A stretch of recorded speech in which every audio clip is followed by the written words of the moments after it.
Om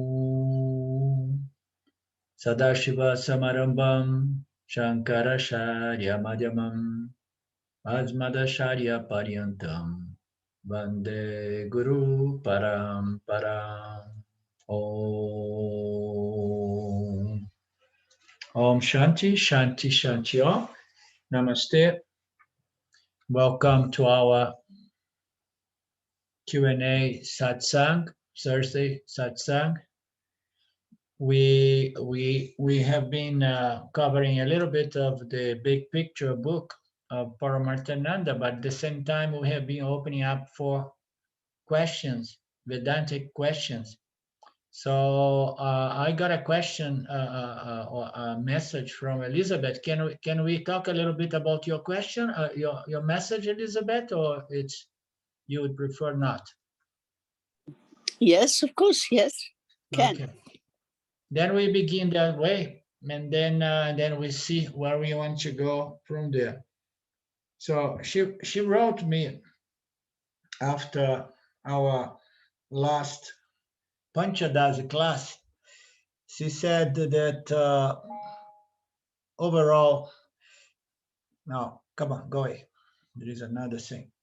It says that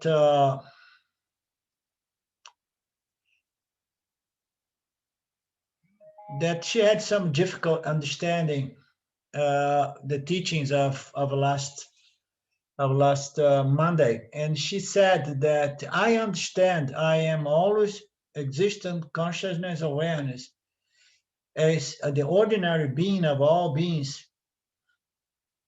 Ordinary as all beings come under that umbrella. So every expression of consciousness comes under the umbrella of consciousness, as I understand Elizabeth putting.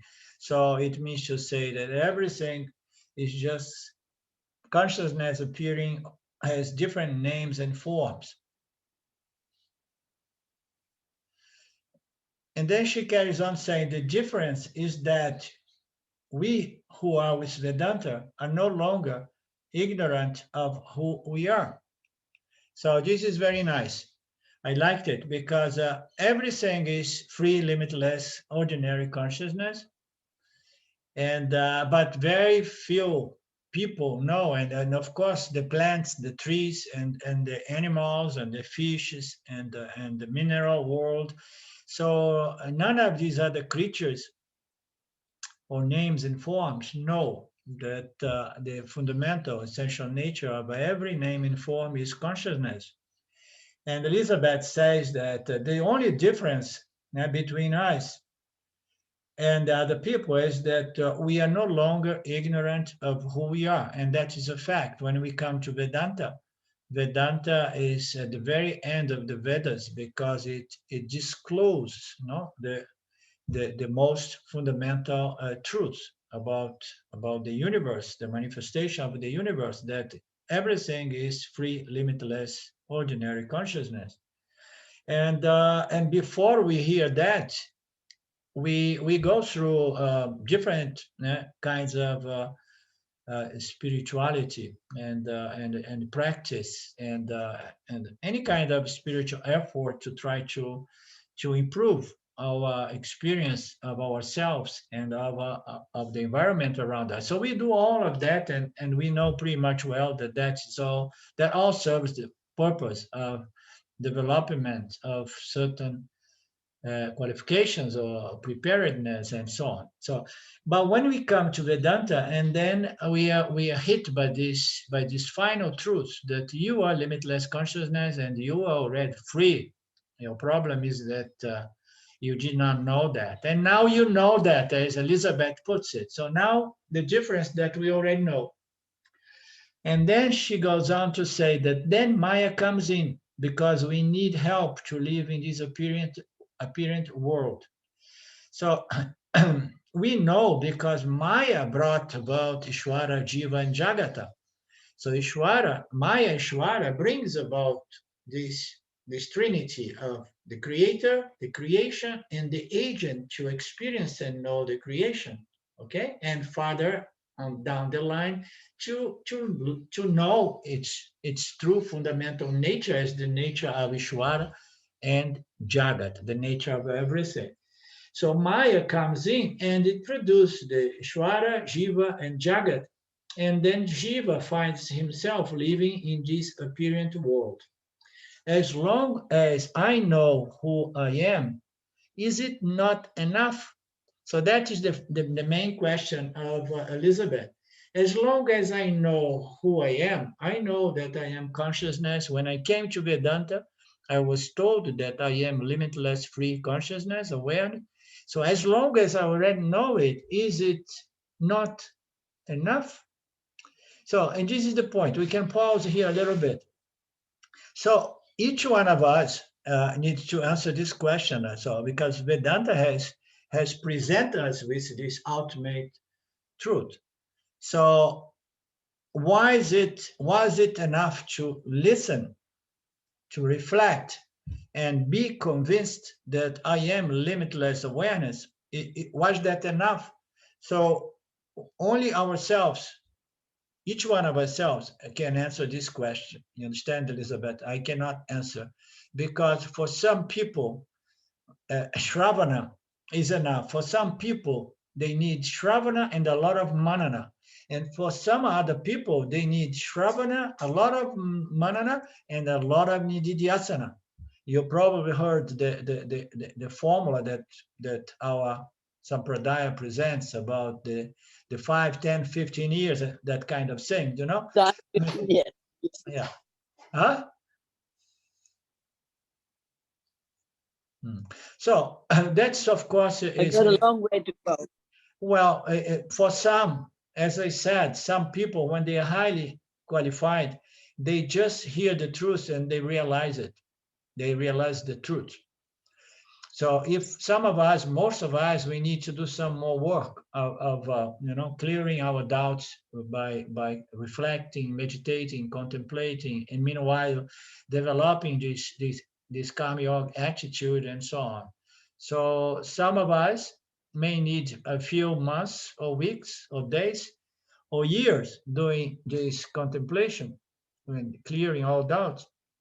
And some other people, they need to go through many years, applying this knowledge as ignorance surface, and then we need the knowledge to offset this ignorance until one feels what? No, I'm satisfied because in spite of whatsoever ignorance may still surface, okay, I have a certainty, a conviction of self-knowledge that no longer requires manana and nididhyasa. Now I'm clear. I am consciousness, and I'm not my vasanas. If some ignorant vasanas show up, I just see them as ignorance, and I don't identify with them, because the most important thing is where our identity is planted, where our identity sits. Understand?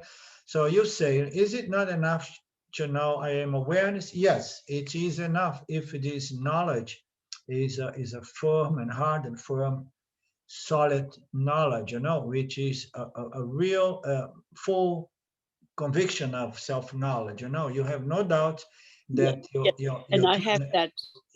So you have that doubt. Feel that myself, that it is. And I do karma yoga, and I always look out and wake up and feel I am this, I am awareness. Beautiful. But I never stop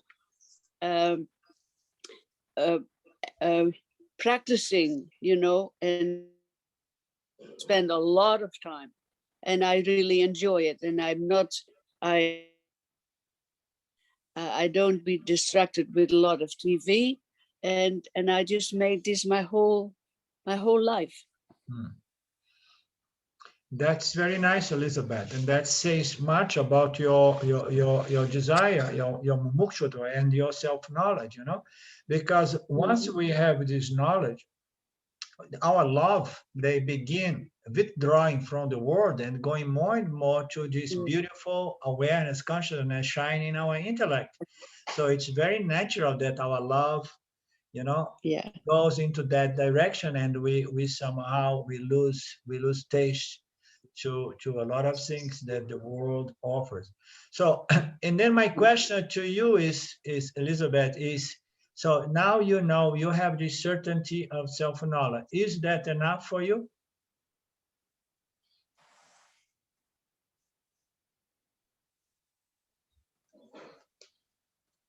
You ask me this question yes. here. Oh, you ask me this question. Is it not Yeah. enough? I'm giving back to you the same question. Yes. Well, as far as I'm concerned, it is enough.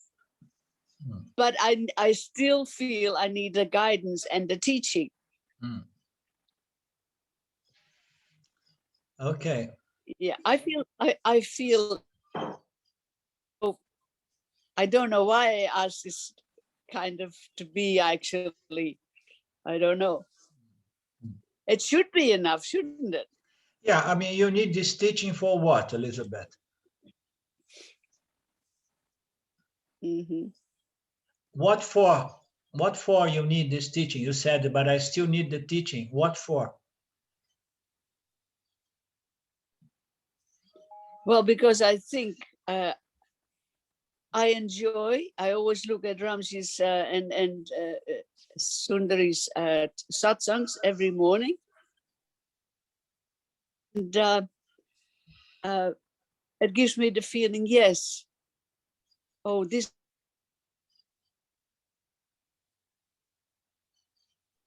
Yeah, I don't know how to say more, really. Yeah. Well, I mean, if What do you think? What do you think? Yeah, I think like that. Once you have this knowledge and you know for sure, doubtlessly that you are free, limitless consciousness, and then you do not need to look for yourself, and you do not need to remove the doubts and suspiciousness in regards to your true nature, true identity, because it's a doubt-free knowledge. Okay, Yeah, and then you don't need to keep studying the Upanishads. Okay, you don't need to study more and more and more and more. But it does not mean to say that the person with this knowledge is not free to spend a lot of time contemplating and studying the scriptures, because it's so beautiful. You understand? Yeah. It's the knowledge. It's the knowledge about the essential nature of the universe. You understand? And it's so elegant. It's so beautifully presented. I for example, I mean, and lately my life became more busy when I left Italy. But I mean, whenever I can, I bring my mind to the scriptures. Why? Because I find it beautiful. It's a hobby, and I love to learn more about this scripture knowledge, so that I can better share this knowledge with other people as well. You understand? So there are different reasons why we want to keep association with the guru and the scriptures, which are the same thing. You understand? So we want to do that so that we can enjoy ourselves, because this is the science of consciousness, the science of reality, and we need to do something in life. So lately, I'm growing vegetables. I'm beginning to grow chicken as well. And then, I mean, and then you need to do something else as well. I don't watch TV, so I watch my videos. I like my gurus and the teachings. So whenever I can, I like it for different reasons. It can be a hobby, can become a hobby for some of us. Even if you if you do not feel like teaching or sharing this knowledge, because the best way to share this knowledge is to be by how you live.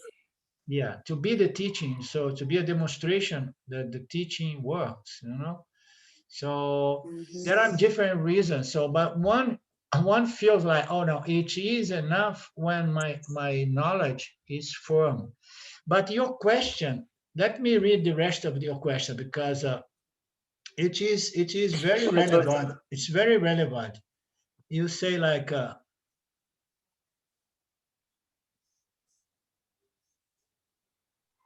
what is it? And then you say, oh, just a moment, excuse me. Why this one is going on?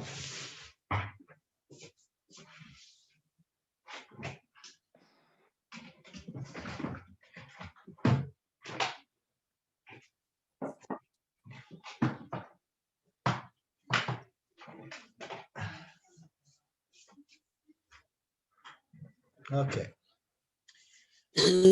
Então, the question here is like, our class last week, last Monday, was very very subtle, and to a certain extent going over the border to the philosophical aspects of Vedanta that can be extremely subtle, and to use a certain expression, a hair splitting kind of analysis and logics, and all those distinctions between Maya, Ishvara, Prakriti, and and and pure Prakriti, impure Prakriti, and which way one impacts the other, who controls whom. Ishvara controls Maya, Maya controls Ishvara. So all those concepts, they are beautiful. I enjoy, I find them elegant, and I have a great intellectual pleasure to go through them, you understand, and to understand better. I mean, but it's not the cup of tea for everyone. There are some people that they don't like those things, So do we need that kind of analysis? We don't need that for self-knowledge. That is nice. That's good for people who have a certain taste for this kind of hair splitting analysis. Which sometimes it can make the intellect, the mind, very tiring. I remember last time, I mean, when I went to Ranji, when he still had the band house, we did a mandukya there, and over 4 or 5 days. And in the end, I remember him complaining. I say, "Oh my God, why I picked up this text? I did not want to teach this. I should have taught the easy stuff. Now I have my brain here, hurting, because So playfully, he was saying that, why? Because it requires a lot of mental effort to go through. There are some Brahma Sutras. One time, one guy challenged me in a class in Brazil. He brought a book that he picked up in India, and the analysis was so subtle and so hair splitting. I start doing that. I had to he say, now I want you to teach me this one. Go. I want to see how good you are. I start going through that, and then I start having a headache. And then I told him, we can keep doing this if you want, but nobody here is going to enjoy it, and I don't think that you yourself is enjoying it either, because it's not necessary, it's not really. I understand. Because you put it here, so is it really necessary to go through all of that, Yeah, I understand. It isn't necessary, but yeah. So it's not really, those analyses, they are not really absolutely necessary or relevant as far as self-knowledge. Okay, I often say that for people who have a taste for it, it helps to sharpen the intellect. You understand? It helps to sharpen the intellect. And I know, because this is the experience of most people. Once we come to Vedanta, we use the intellect, to following the logic of the science of reality. And everybody becomes intellectually sharper, more clever, more sharp, more.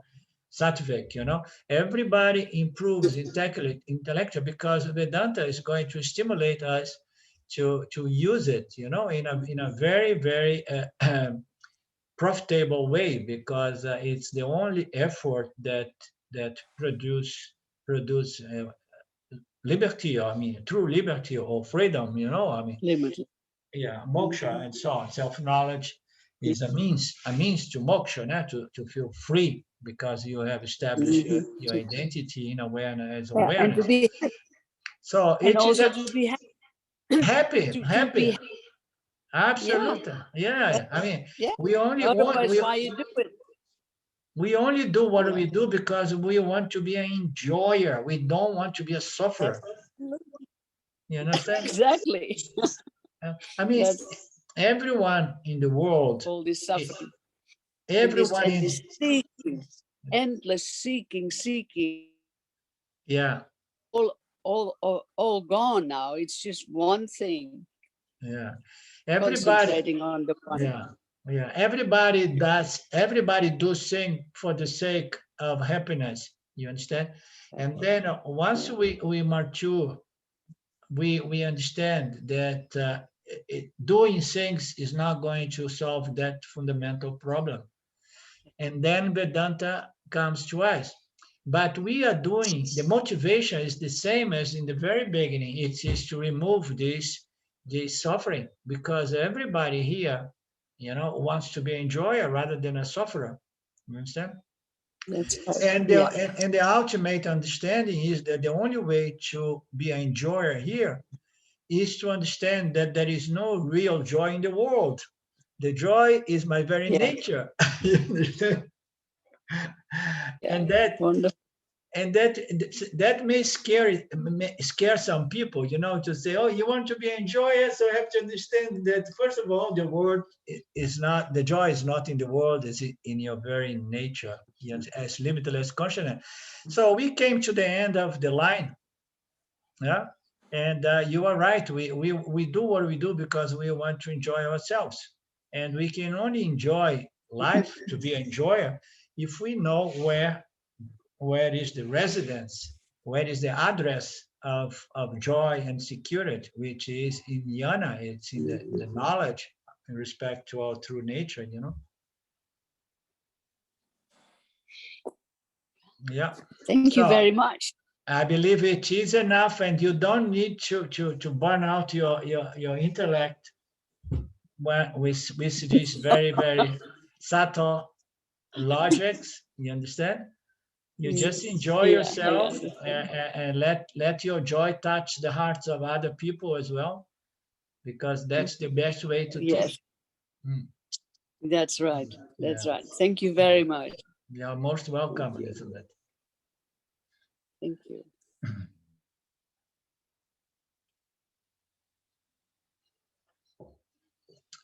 Ruth, I read today a short commentary of yours there in YouTube, but I did not really understand the context. It Don't wasn't you? remember. No? If I don't something, remember what it okay. was. It was something, oh, if one would, if you would know who you are, what you are, then it's not important. I don't remember. Was it in relation to a video? For the video of last class, the part 2 of last class. So, but it doesn't matter if you don't remember, because I it don't was think I commented. it was not you, maybe, and then it's somebody else that I misread her name now. Yeah. Yeah. Yeah. Okay. Mhm. Okay. Good. So does anybody have a question here, or we want to move into the Yana Yoga in the big picture of Swamiji, Swami Paramarthananda? I was going to mention, it seems like sometimes we do Q&A and sometimes, which I love the big picture, but sometimes I feel like it's a little bit hard to have two books going. That's just the way I feel. But I'm really enjoying the, in the big picture, what was it, the 4 different types of meditation. That's distinctions. Especially was really the analogy of standing beneath a big tree and then looking at that same tree from a mountaintop, you know, where it's just a speck. The expansion meditation. That was really nice. So I like those 4 distinctions of the meditations. Yeah. So I would say that since you touched this subject, most people they come into the world, the spiritual world, through meditation, and meditation is the way the Western people is introduced to spirituality, you know. And most people go because they want to relax. They want to have a mind that is not so stressful or not so tamasic. Tamasic people, they don't really get attracted. They are attracted to meditation. It's usually rajasic people. So we know very well that one of the ways of meditating is to aim for relaxation. Understand? And we can relax the mind by becoming a observer, an indifferent observer, an observer who is observing phenomena without having any tendency to grasp something or to push something. You just become a watcher on the hill, like Osho Rajneesh used to say, and you just push aside your likes and dislikes, and you just observe. That has incredible power to relax the mind. And then we have the possibility, the other way of meditation, which was something that Osho Rajneesh used to say very strongly: meditation is not concentration.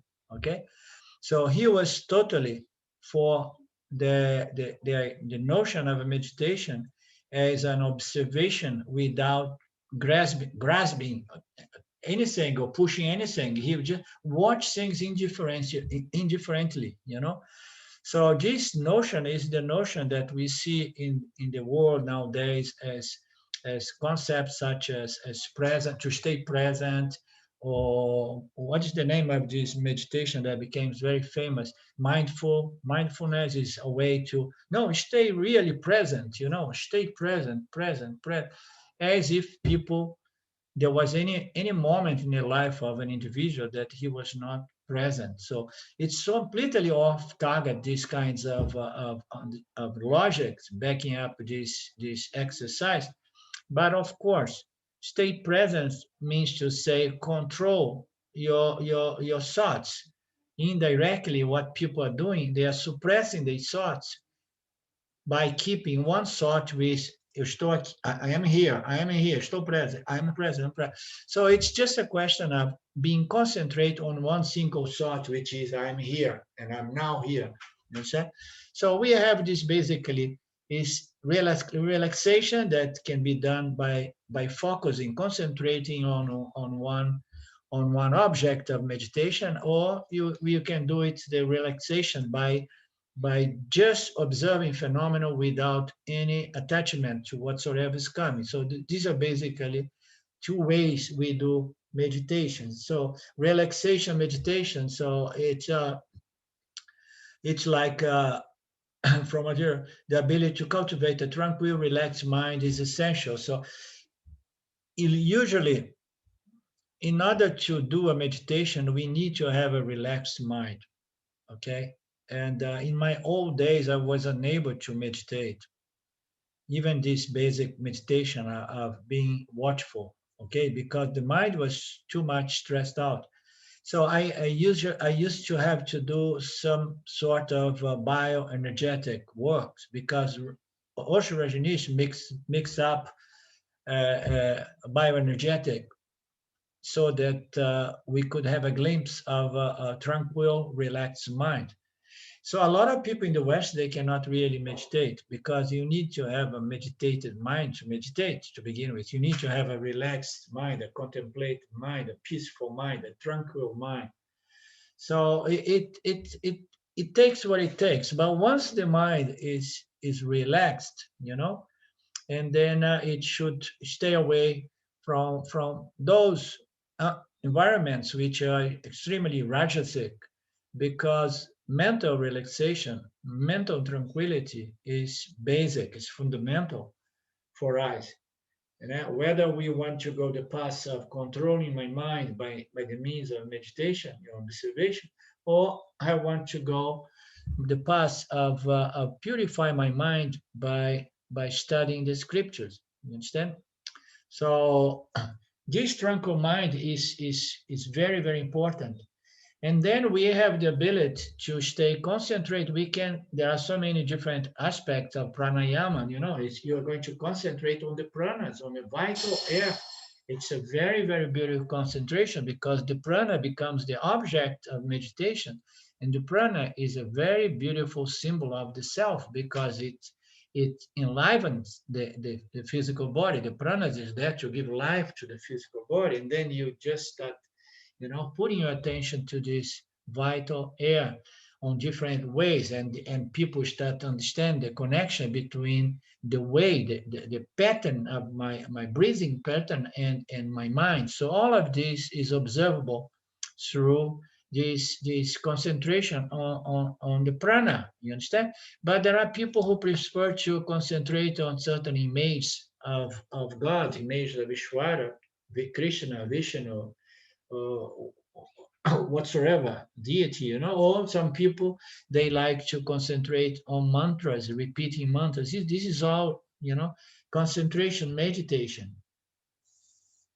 And of course, to do this concentration meditation, you cannot have a totally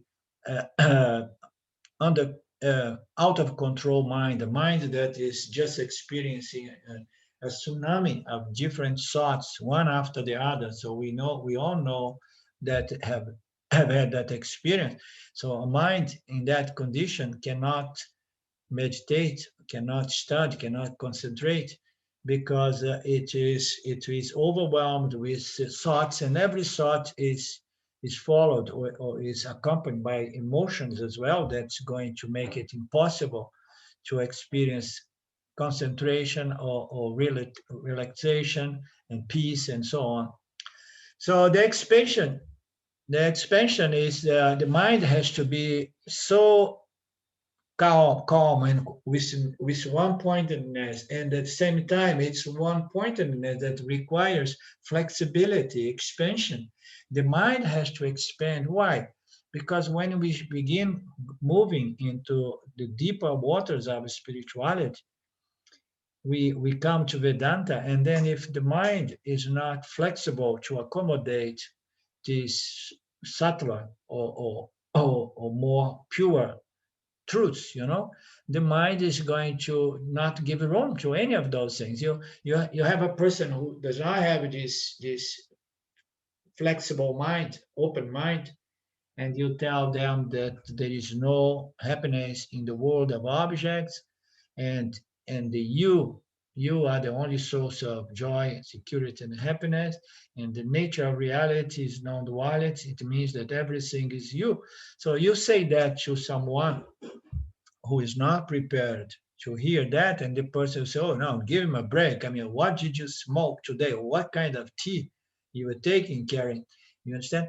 Because the mind is not expanded enough, flexible enough to receive things outside of their box, you know. So we need to have an expanding mind, an open mind, yeah? An inquiring mind, a mind with this thirst to inquire and know more, understand better the nature, no? Not a narrow, limited mindset, a mind that is really, no, I mean, that's what it is. This is my belief. This is my spirituality. This is my freedom. And a refined mind, of course, when the cultivation of ethical values. So a refined mind is not only a mind that is very relaxed, a mind that is very focused, a mind that is very expanded, you know, but it's also a mind that follow Dharma. You understand? It's a mind that was refined. It's a refined mind because it understood the karmic laws, the ethics, you know. So it is an elegant mind, a mind that is sensitive, you know, it feels love, it feels empathy to the world, to the suffering of the human jivas, you know, so, and other creatures. So it is a refined mind, you know, it's a beautiful mind. It's a cultivation of those ethical values. All of this can be developed by these different aspects of meditation.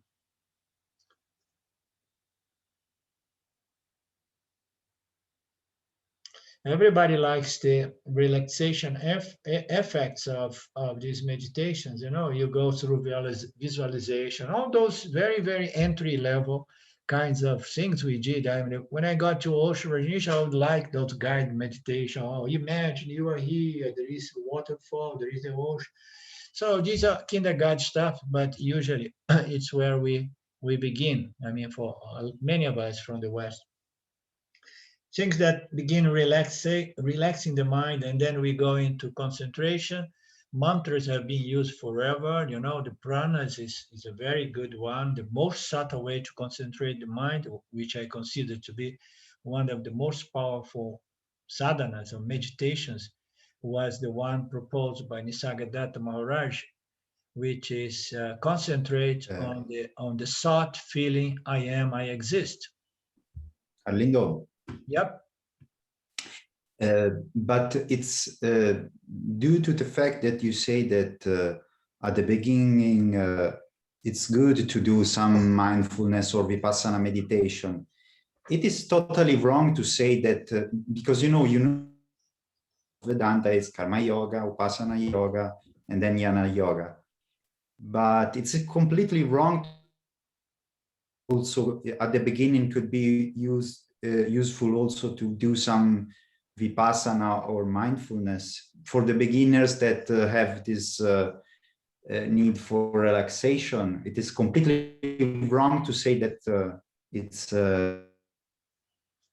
to do at the beginning. Well, I mean, you can tell people try this. You can tell them try this. You have to see the kind of mind the person is. You understand? Yeah, I only say for the point of view of Vedanta, because you know I see a lot of people that even they are not prepared for hearing karma yoga, even not, you know. Absolutely.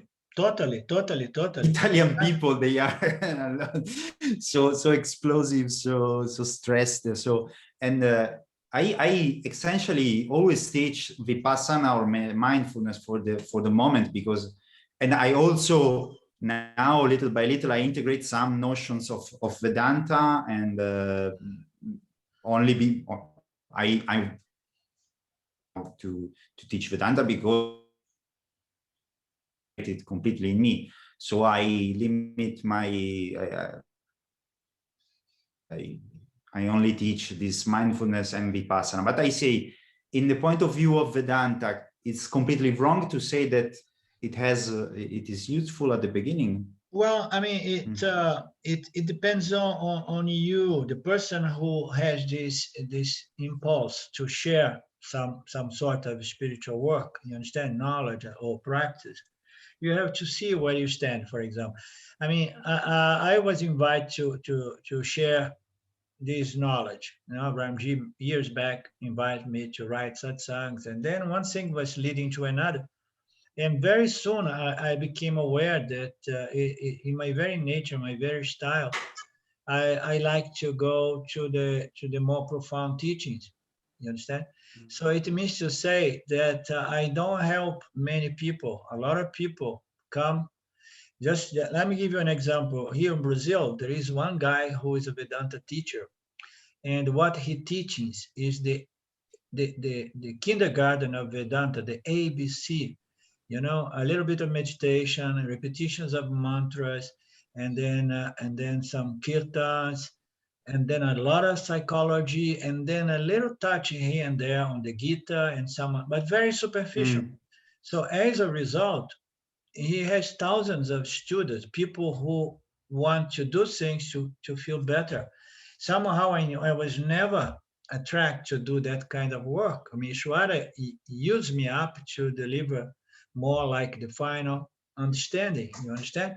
So as a result, I have a small circle of people. There are thousands of people associated to Vedanta Brazil, but people really doing the work are 20, 30, 50 people at the most. Understand? Whereas this guy, he has thousands of people. He became very rich, by the way. So it depends on what you like to do. Just to give you another example, I heard from Ramji himself once, long ago, saying that sometimes the people from the Dayananda ashram would express some criticism to him because he teaches the final teachings of Jnana Yoga of Vedanta for people who are unprepared. And Ramji was explaining in a satsang, he was saying, but it's my observation that the people who are highly qualified benefit by this, and he keeps doing. And then we have to understand the structure of teaching Vedanta. If you go to a Dayananda ashram, from what I understood, I haven't been there, you are there the entire day, and you're going to do a lot of things, a lot of different things, including stretching yoga. I like to call it stretching yoga, but you do all kinds of postures and mental, verbal, and exercise here, and controlling the mind through meditation, and then a little bit of Vedanta, and you may stay 3 years there, and you never get to go to the deeper teachings of Vedanta, such as presented in Shine World. It's a different style, you understand? Mm. So it's you have to see what you like to do. Yes, Ruth. I've been reading and listening about, and one of the main features of being able to manifest that in your life is the ability to focus. So in that sense, meditation is very valuable because you are able to, I don't want to use the word concentrate, but zero in on what you want to, things that have meaning and things that you enjoy. Elizabeth, in your case, you're saying Vedanta, all day, every day. So that training of the mind, which you gain through meditation, is very, very valuable in the sense that it provides you with the means whereby you can rest in peace, rather than in today's world, like we have intermittent concentration and focus. We have so many things that are drawing our minds out in different directions. So the ability to screen meditation. So it's a tool. Yeah, to the truth, but it is a tool that's very, very valuable at any point. Yeah. So meditation has its value, and Vedanta does not look down to meditation. It only says that meditation is not a mean of self-knowledge. You can never get to self-knowledge just by controlling the mind and developing a silent mind. So you need knowledge. But Vedanta says again and again, the meditation is a means to prepare the mind for self-knowledge. In other words, without meditation, self-knowledge is almost impossible. You understand? And without Jnana Yoga, which is conducive to self-knowledge, meditation is incomplete. But like Ruth is saying, meditation has incredible benefits for all areas of our life, even any whatsoever endeavor, if you have a more sattvic, focused and clear mind, the better it is,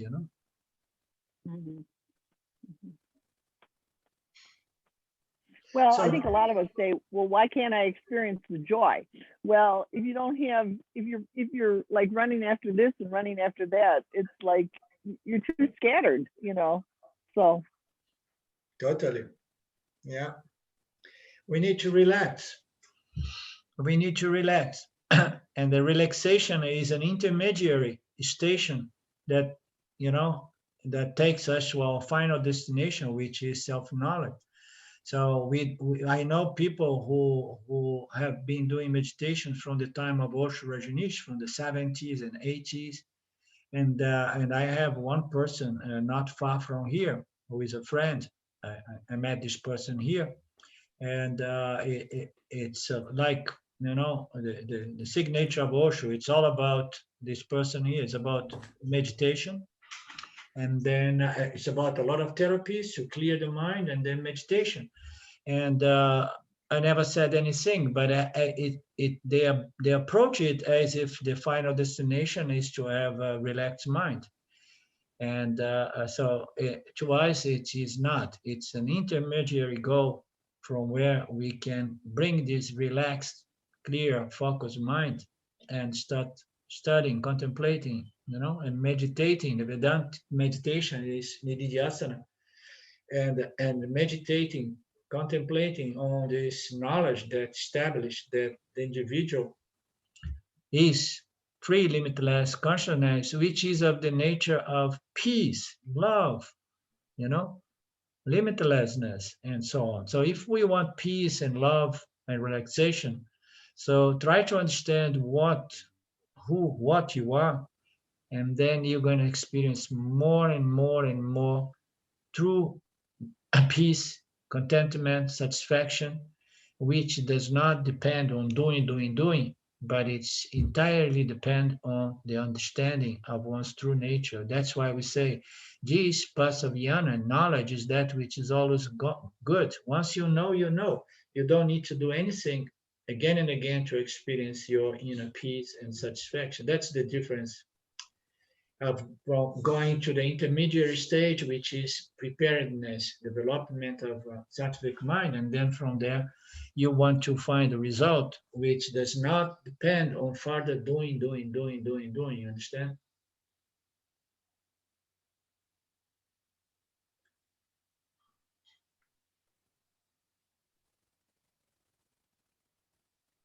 It's very difficult to find people interested in Vedanta, huh? Very, very rare. Yeah, very difficult. I know. I saw very, you. Very rare. I saw your enthusiasm, Claudio, in sharing this knowledge.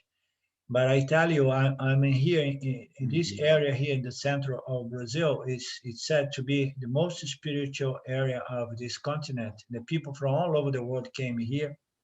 There are all kinds of different expressions of spirituality. Ramji would call it a spiritual circus. You understand? And they do it, and they don't even come close to Vedanta. They heard some of them here, and then they go in the internet and they never talk. They look a little bit about what I say maybe, and then they never touch again the subject of Vedanta. And some of them make a little joke, because Vedanta, it's very difficult to find people who understand the value of knowledge, of self-knowledge, of jnana, Yeah. And you guys know that by now.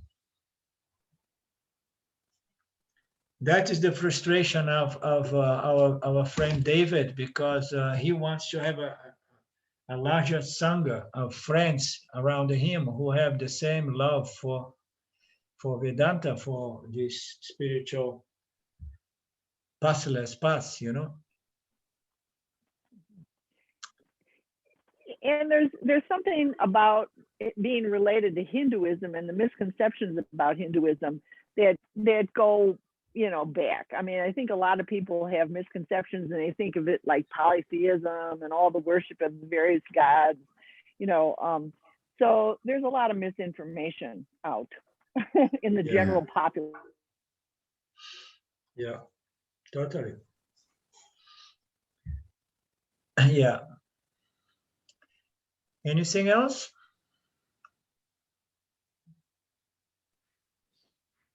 Karen? Are you meditating? Have you been meditating lately? Get it in, yes, most days, but sometimes I get up and I'm like, oh, I just have to do this and this and this first, and then I'll meditate, and I never get back. But we all know that one. yeah, Yeah. easy for the mind to take over, and It's difficult to jump out of that. The mind just running in. And what, whenever you manage to meditate, whenever you have a good meditation session, what you gain from that?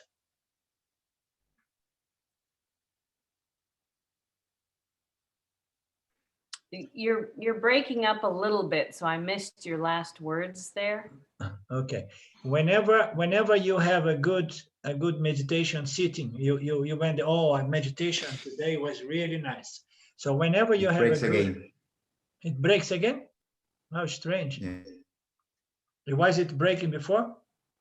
Yeah, all the time. Today it's very weak, the connection, but okay.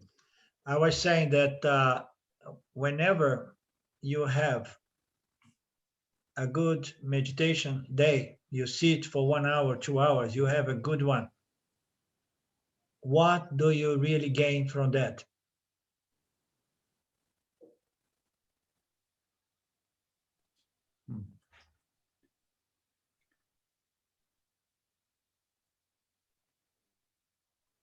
I guess a quiet mind, and that peace and that joy is when I have a good meditation session. That's what I have come forth.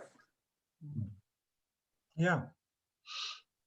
And then how long does that last?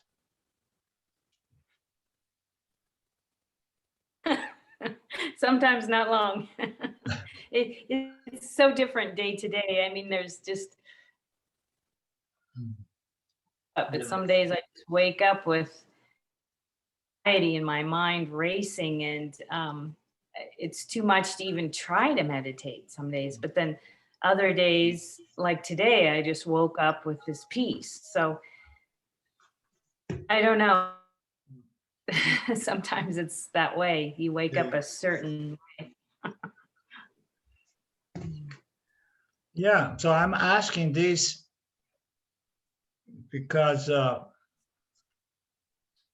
we all do all these spiritual efforts, spiritual actions, because we want to experience peace. We want to experience satisfaction, contentment, happiness. We all do because we want that. And we learn that by doing meditation, whatsoever technique or whatever, we experience that. But then it comes a point that one is a little bit tired and fed up with these temporary, fleeting moments of peace. And then we say, okay, it's nice to have this temporary kind of peace and satisfaction, but now I'm no longer satisfied. I want permanent. I don't want impermanent, fleeting moments of peace. I want permanent one. You understand? And that's when Vedanta comes and then says, okay, so keep doing your meditation, produce a more peaceful mind. Meditation is a good purifier. Kama Yoga is excellent purifier and more natural. You understand? And they can go together, Vipassana and Karma Yoga, Vipassana and Karma Yoga. Keep doing these things, but every time you have a peaceful, clear, focused, sattvic mind, bring the mind to the scriptural knowledge. Go back to your books, to your videos, to your audios, you understand? Because when the mind is calm, relaxed, focused, and content and peaceful, is when it can, it can assimilate these teachings the best. So the purpose for us to create a peaceful mind after some time is no longer to experience those temporary peaceful moments, because people, oh, this is not taking me anywhere. You probably heard me saying long time ago, before self-knowledge took place, one day I stand up from my meditation cushion. I was so addicted to go into those states of peace and love and bliss. I stood up and I walked away, And I told to myself, and I told to Silva, I will never meditate again, because it was a moment that I was so tired. So, I mean, it was a clarity that I had to see that that was not the way, because I would have this beautiful experience for 1 hour, 2 hours before I would go back to open my restaurant. And then my mind would go back. I did not know anything about Vedanta. It would change, and I would feel, I would experience stress and so on. So I was like, oh no, I mean, this restaurant is evil. I want to live eternally in meditation, but we can't. And even for those yogis that withdraw in the ashrams, in the forest, in the caves, even for them, they have to keep doing to experience that mental condition. Vedanta comes to say, hey, you are never going to establish a mental condition that remains the same. It changes. The vasanas are going to keep changing those mental conditions. So at that point, we understand that those efforts of meditation, they serve the purpose to clear up a little bit of the mental disturbance, so that I can bring my mind to the scripture, because the scriptures on Jnana Yoga, Vedanta, are the one that can free the mind from this mental perturbation, disturbance, which is all due, it's all coming from those ignorance, bits and pieces, those huge vasanas that are there in the causal body, that appears in the subtle body, disturbing the mind, compelling the individual to be agitated and scared and anticipate and project and running from. So all those vasanas, they are all constructed around ignorance, spiritual ignorance. So, and then we understand, okay? So now I want to create a peace of mind so that I can feed this mind with knowledge,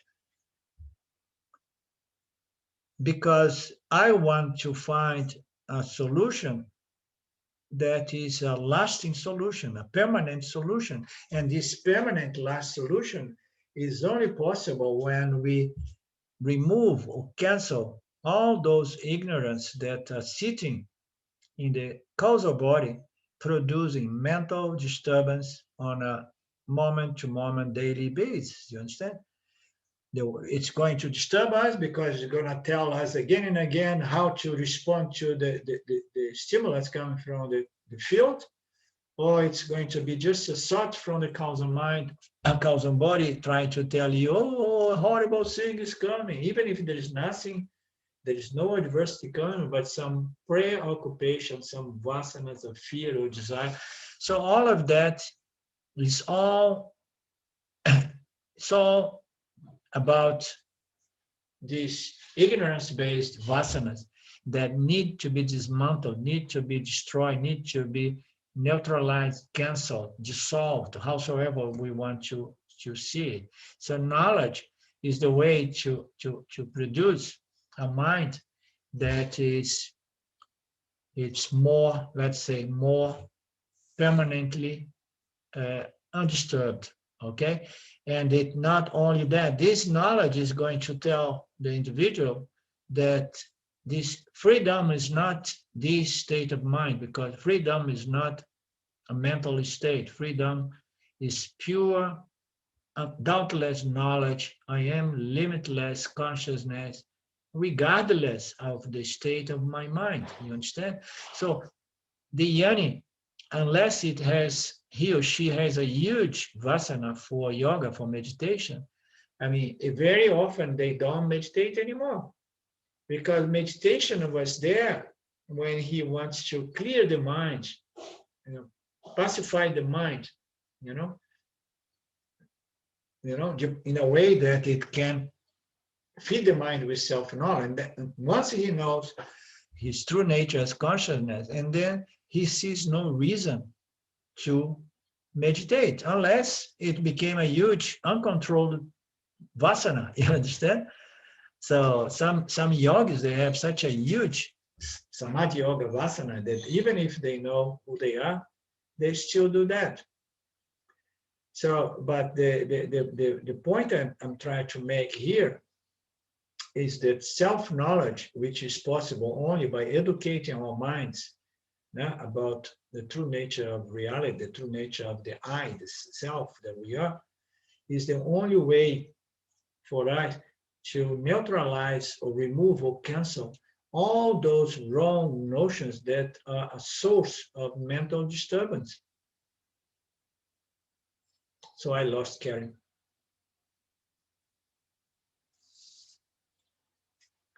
There was a thought came into her mind and say, "Oh yes, I need my tea."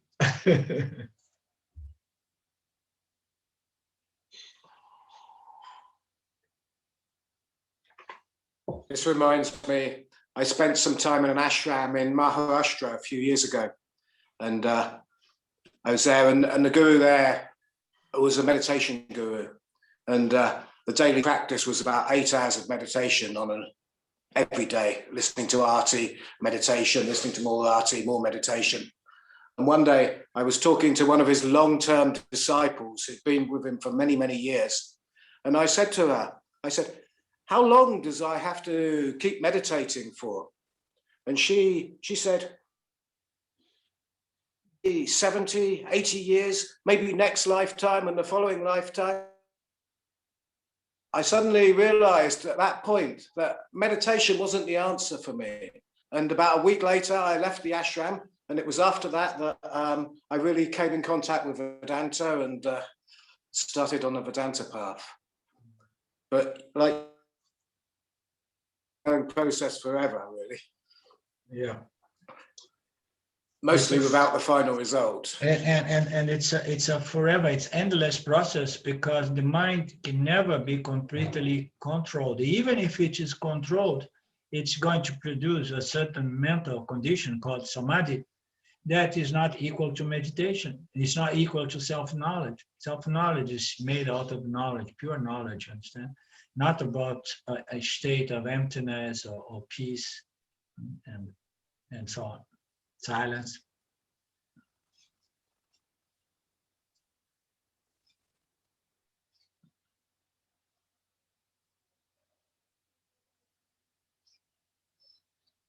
Okay, it was Ruth who wrote that comment.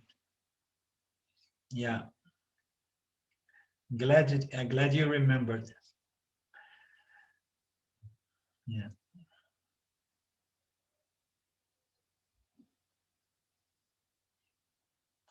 If we know who we are, she writes, Elizabeth, and then we may not need to go through all those analyses, you know.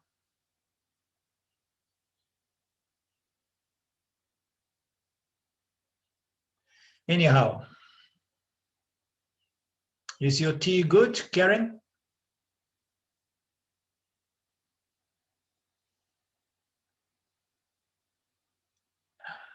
Okay.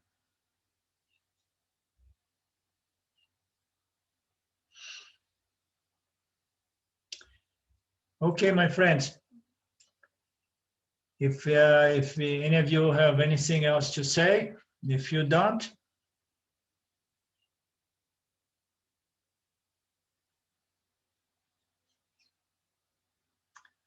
Om Purnamada Purnamidam Purnamudachyate Purnasya Purnamadaya Purnameva Vashishate. Om Shanti Shanti Shanti. Thank you, Lord. Thank you, my friends. So we meet again next Monday. Namaste. Love you. See you soon. Ciao, ciao. Ciao. Thanks. Bye. Goodbye.